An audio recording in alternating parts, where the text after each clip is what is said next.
perfect picture. What is your ideal perfect picture? What is that imagine yourself? What do you imagine yourself as in the future? What is your ideal type of picture? What do you see yourself perfectly yourself in the future? Feelings and emotions are something that we all have. It's something that makes us human. It's something that differentiates us from robots and AIs. They're programmed to evolve and to learn, but they'll never quite feel like us. Somewhere along the line, the importance of and the significance of two emotions, which are usually underrated and underestimated, has become quite clear to me. Those two emotions are anger and sadness. What is anger? What in the depths of emotion is anger? Why do we get angry? What is sadness? Why do we get sad? There are a lot of definitions, but like the actual meaning and the synonyms, the psychological reason why we get angry and sad, the biological mechanism in what makes us angry and sad. But to make it a little easier to understand, I'll break it down. Anger is the hatred that sparks within us when something we want, something we need, does not go our way. Sadness is the aching disappointment we feel when something that we really wish to happen doesn't happen. What are these emotions? What are these flaws as humans we feel? Why do our palms sweat and heart race? Why does our heart hurt so much?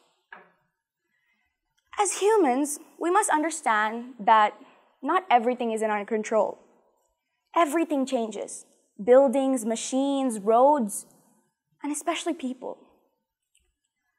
What we must understand is that as humans, we constantly strive for control, for more and for more. We're greedy creatures by nature. We're ambitious to be more, to have more, to want more. But what we must understand is that not even our body is our own. Do we control when we get sick? Do we control when we die? Sure, you may play an imminent role in prolonging your death, like drinking medicine, or making it quicker, like drinking alcohol or cigarettes. But at the end of the day, we all know that there is an end. There is something that will stop us: death. It goes to my original topic, hopes. Series of hopes, wants, and what it means to be disappointed. Anger and sadness is basic human emotions, as I've already explained before. However, I feel like they're thoroughly underestimated and underrated. Those small fleeting glances of happiness, the short-lived joy, and the small bundles of satisfaction. At the end of the day, they return to being happy memories of longing. And they're locked in this safe compartment in your head where you know they won't get lost. We could put this another way. Each and every happy memory, every happy moment you have, it ends, it changes, it doesn't last.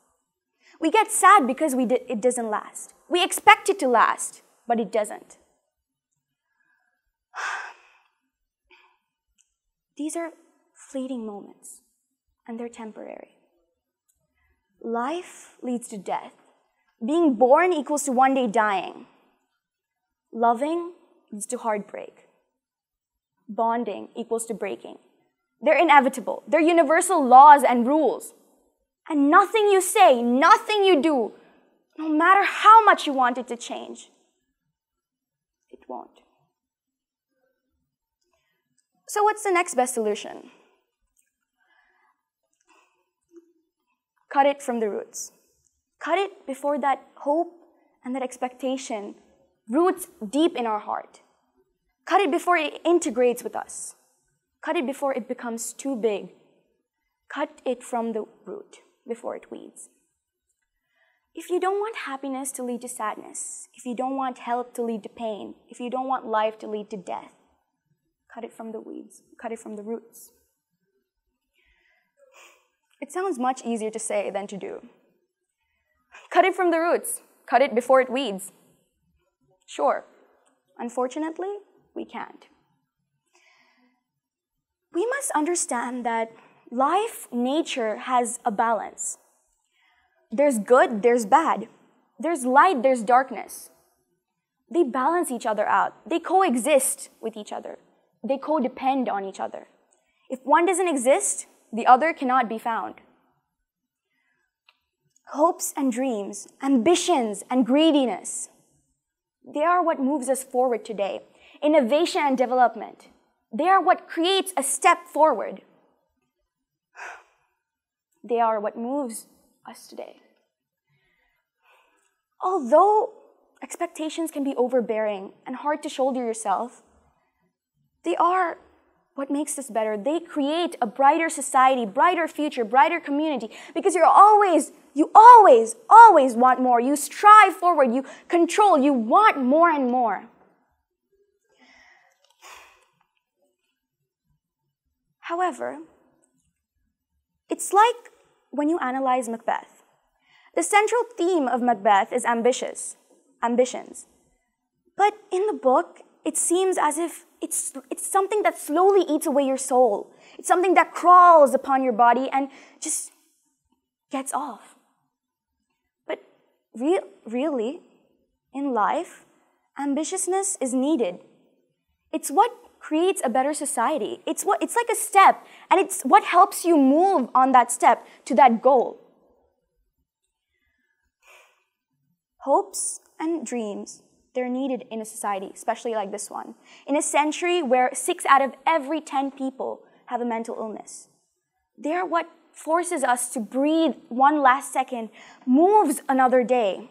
They're what helps us. However, a lot of people forget that a coin has 2 sides. When we expect and hope to achieve and to control and strive more and more, what we forget is that the effort needed to find that perfect picture. That perfect picture in our head about what life is supposed to be like, what we want. That perfect picture, that ideal perfect picture of us in the future. We forget that it needs the effort. It needs 100% because it's ideal, it's perfect, right? It's impossible. So it needs our 100%. Can we give that our 100%? Can we stop thinking about anything else? No fun, no joy, just one single-mindedness to go to that goal, that perfect ideal situation, nothing else, just that. Can we do that? Hope is something happy, and it makes us think with a clear mind. However, when those deep longing and bonds with that integrated hope, what happens when they're not fulfilled? The deeper you go into something, the deeper you're involved into something, the higher, the faster, the deeper you fall when it's not fulfilled. Too much of anything can be bad, even if it's something good, like being kind. You'll be too gullible or easily taken advantage of. So what I'm trying to say here today, too much hope is dangerous. Too much expectation, too much of anything is dangerous. What we want, what we constantly strive forward as a perfect picture, as the ideal image in our head of what we want, when we constantly move towards that, we forget to look around, see the stars. Why are we reaching for the moon? No one's saying that reaching for the moon is wrong. But why do we forget the stars in the sky? Why do we only look straight to the moon? Ladies and gentlemen, hope is dangerous. It's not wrong, it's not bad, because everyone needs to have hope. But hope is a silver lining in the dark cloud. But why? Let me ask you, why do we not see the whole picture?